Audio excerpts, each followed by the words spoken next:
Min nhar it-23 sal-ħadd 25 ta' Settembru se jkun qed jittella Caravaggio the Musical, The Rise and Fall of a Tormented Genius. Din se tkun l-ewwel produzzjoni oriġinali tad-dar il-Mediterran b'mużika miktuba mis-Sur Mast Paula Bela, storja u lirika ta' Joe Julian Farrugia, koreografija ta' Felix Busuttil u direzzjoni ta' Malcolm Gallia.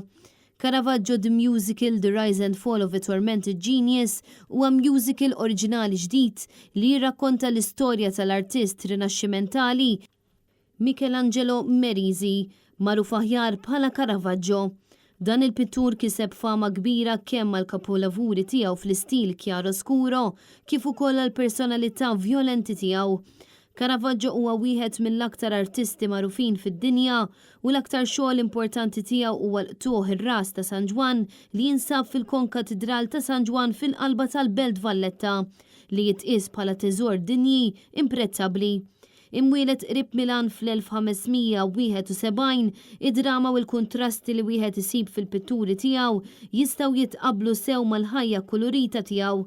Caravaggio the Musical jitfa' dawl fuq it-talent uniku u storiku ta' dan l-artist, iżda wkoll fuq l-aspetti aktar oskuri tal-karattru tiegħu.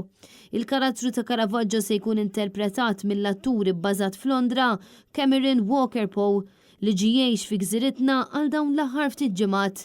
Speċifikament għal din il-produzzjoni.